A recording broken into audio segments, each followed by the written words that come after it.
Welcome back, everyone, for another deep dive. And today, we're going way, way back Back to the very beginning. to the genesis of Middle-earth. We're taking a deep dive into the Silmarillion. A deep dive indeed. It is, based on everything you sent us. Right. It's dense, It is. but I think we can pull out some really fascinating things from it. I think so too. Like, what are we going to learn today? We're going to learn about how the world was created. We're going to learn about the Elder Days. That very first age. The first age of Middle-earth. The first Dark Lord, Morgoth. Forget about him. We're going to talk about the High Elves. And the Silmarillion. And the Silmarils.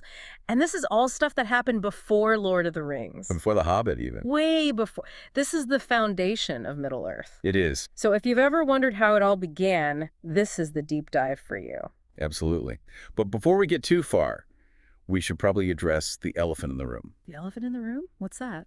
Well, the Silmarillion itself, Yeah. it's kind of unique, right? I mean, as the book itself says, it wasn't actually published when Tolkien was alive. Right. It was actually his son, Christopher Tolkien, who put it together after his dad passed away. I see. So what we're looking at is essentially like over 50 years of Tolkien's work, all kind of compiled into one book. So it's a collection. It is a collection. It's Yeah. like ancient tales and poems and like supposed historical accounts. Right. So as we're going through this stuff, we might see like variations in style and detail, right? Absolutely. Different parts were written at different times. Some bits are more developed than others. It's like a tapestry woven together from all these different threads. So just keep that in mind as we go through it. Right. Yeah. Okay. So let's start at the very beginning. Literally the very beginning. Okay. With the Onulindale, the music of the Ainur. Before the world even existed. Before anything. And it's described as this really powerful music, right? It is. This music shapes creation. And it's sung by the Ainur, these sort of like angelic beings. Right. They're kind of like the first beings, the offspring of Iluvatar, the supreme being in Tolkien's world. Gotcha. And they witnessed the creation of Arda, the world, through this music. And it fills them with joy, especially, they see the water. The water. And they're like, wow, this is amazing. It resonates with them. It's interesting that they pick out water specifically. Right. The text mentions how water echoes the music of Iluvatar's children most strongly. Okay, so there's a deep connection there already from the very beginning. It's almost as if life itself is somehow tied to water right from the start. It's a really powerful image. Yeah. And it speaks to the importance of water throughout Tolkien's mythology. But it's not all harmony, though. Right. Melkor, he's there too. Melkor, the original bad guy. Right. He tries to introduce discord into the music. So even in this perfect creation, you have the seeds of conflict already planted. Exactly. And that conflict, that tension between harmony and discord, it kind of runs throughout the whole of the Silmarillion. It's kind of like a theme, right? Yeah, definitely a theme. So from this music, from this Annie Lindale, you have these beings, the Inner, they're not just watching creation happen. They're actively participating in it, right? Right. They're shaping the world with their music. Okay. And then we're introduced to the Valar. The powers of the world. Of Valar. So who are they? Well, they're the most powerful among the Ainur. They're the ones who kind of take on the responsibility for shaping and governing Arda. Okay. Then they're also the mayor. The mayor?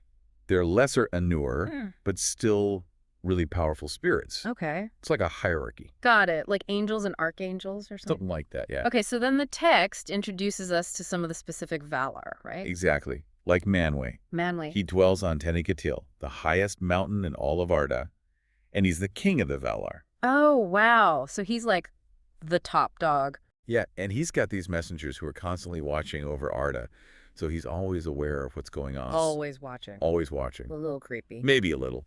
And then there's Ulmo. Ulmo. He's the Lord of Waters. The Lord of Waters. Yeah. All the seas, all the rivers, everything that flows, that's his domain. That's a lot of power. It is. And remember how the Ainur were drawn to water during creation? Right. That connection is really important here. Ulmo is a powerful force for good. Okay. Who else is there? Well, there's Oli, Ollie. the smith. He's all about crafts and creation. Okay, so he's like the ultimate craftsman. Yeah, you could say that. Yeah. He's the one who creates the dwarves, actually. He creates the dwarves. That's right. I forgot about that. We'll probably get to that later. Yeah, definitely a story for another time. Yeah. Okay, and then we've got Yavanna. Ollie's spouse. She's the one who brings forth the two trees of Valinor. Oh, yeah, the two trees, Telperion and Laurelin. Exactly. One silver, one gold. And their light illuminates all of Valinor, the Blessed Realm. They're like the most beautiful things ever created. They are. And they're incredibly important. They represent the light and life of Valinor. Okay, so those are some of the big players. The Valar. Right? But you also mentioned the Mare. Yes, the mare. Like Melian. Nelly. She served Vana and Esti, two other Valar, and then later went to Middle-earth. She's actually really important in the stories of Beleriand. Oh, okay.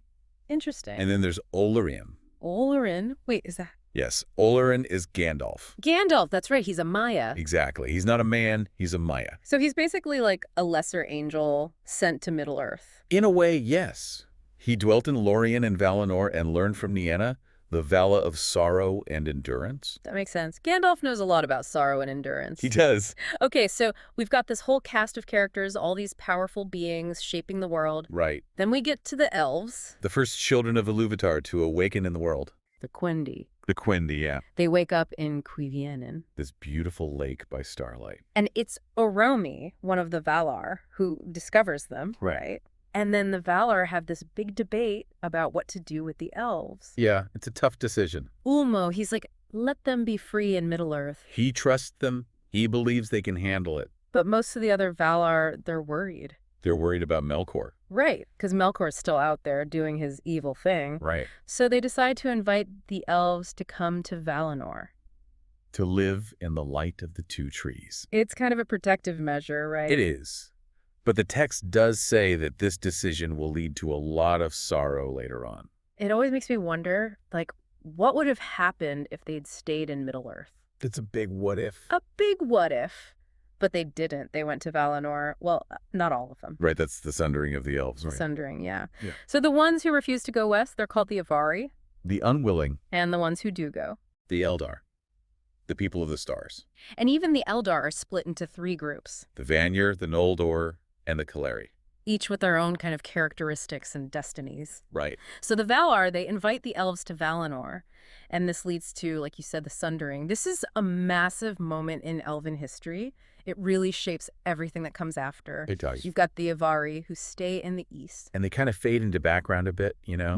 They become more mysterious. And then the Eldar, who choose to journey to Valinor. They embrace a different path. They're closer to the Valar, closer to the light of the two trees. But even among the Eldar, you have these 3 distinct kindreds, each with their own quirks and desires. Right. Like the Vanir, they're the most fair and noble. Yeah. They end up living closest to Manwë on Tanaketil. The Noldor, they're known for their skills, right? Yeah, they're the crafters, the smiths, the lore masters.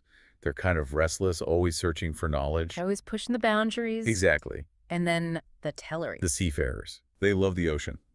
They're the ones who eventually build the city of Alcolande. Alcolande, the Swan Haven. With the swan-shaped ships. Oh, Beautiful. I love that image. It is beautiful. Okay, so we've got the sundering.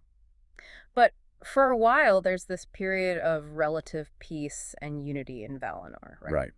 The Vanir and the Noldor, they live together in Tirion. This beautiful city on a hill. And Yavanna creates Galathilion for them. Galathilion, a smaller version of Telperion, the silver tree. Right, because the Noldor loved the light of Telperion. It's like a symbol of their connection to Valinor, even if their hearts might still yearn for other things. Exactly. And it's from Galathilion that Celeborn in Tol Eressëa descends. Right. And ultimately, Nimloth, the white tree of Numenor. So that lineage, Yeah. it's a thread that connects these different ages of Middle-earth together. It is. It's a beautiful detail. Like, even though the Noldor might leave Valinor later on, that connection to the light of the two trees, it never really goes away. It doesn't. And eventually, even the Teleri make their way to Valinor, right? Right.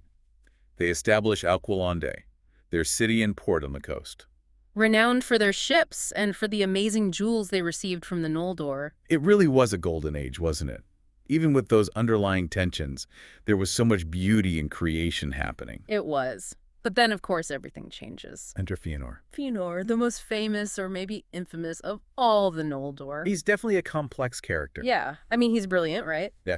The most skilled craftsman among the elves. He learns about metals and stone from his wife, Nerdanel. Whose father was Matan, a Maya of Ali. Right, so she comes from a long line of skilled craftspeople. Exactly. But Fëanor is also, how do I put this? He's passionate, He's fiery. fiery, yeah, and maybe a little too proud. Perhaps. But his greatest creation, the one that really sets the stage for everything that follows, are the Silmarils. The Silmarils.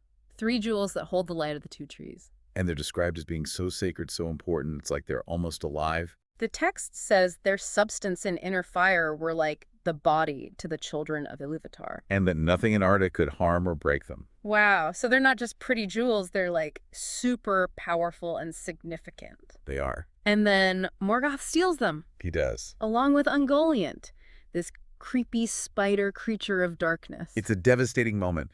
Not only do they steal the Silmarils, but they also destroy the 2 trees. Plunging Valinor into darkness. It's like the light of the world has gone out.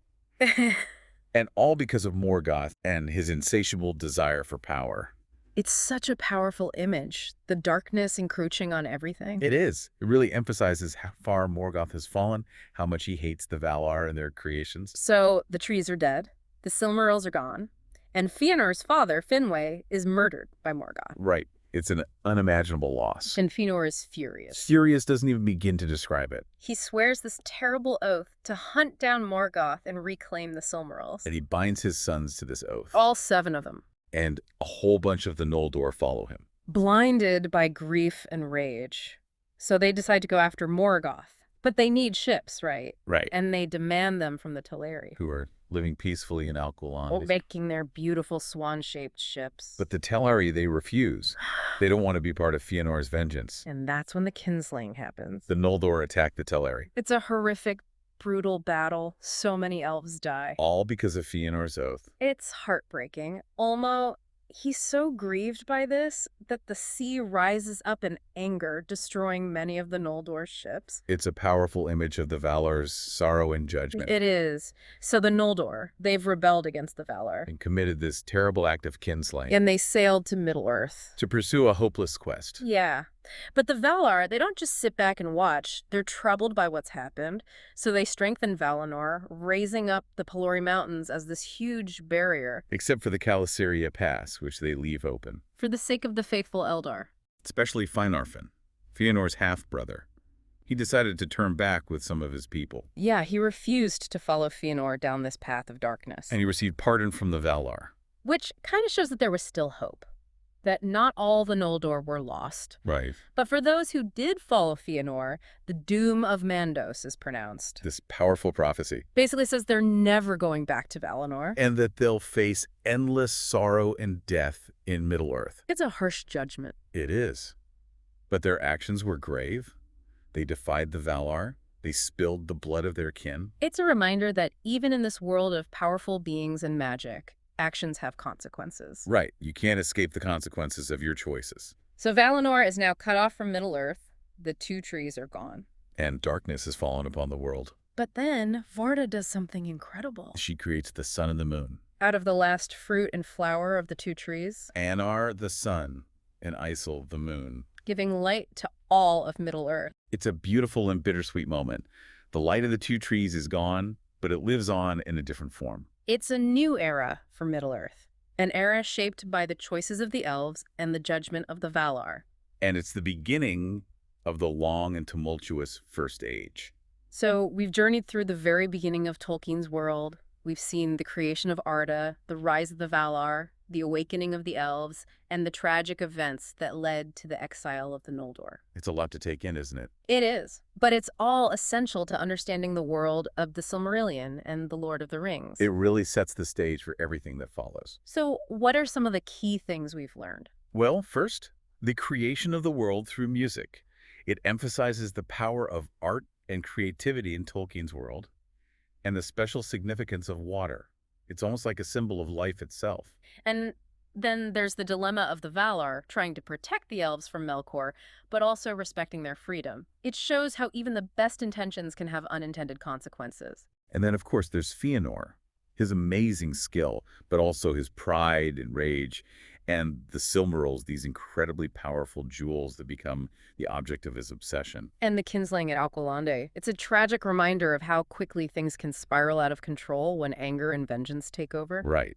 And it's a stain on the history of the elves that they'll never be able to fully erase. It really makes you think about the themes of good and evil, fate and free will. These are big, universal themes that Tolkien explores throughout his work, and they all have their roots in the Silmarillion. So as we move forward into the First Age, think about the consequences of Fëanor's oath. Think about the impact of the kinslaying. And think about how these events will shape the destinies of elves and men in the ages to come. And for our truly dedicated listeners, those who really want to dive deep into the complexities of the Silmarillion, consider this. How does the fact that the text was compiled over decades, with different parts written at different times, affect our understanding of this ancient history? Does it make it more or less believable? More or less impactful? That's something to ponder as we continue our exploration of this incredible and complex world. It is. This has been just the beginning of our journey into the Elder Days. There's so much more to discover. We'll be back soon with another deep dive. See you then, Until then, keep exploring. and keep reading.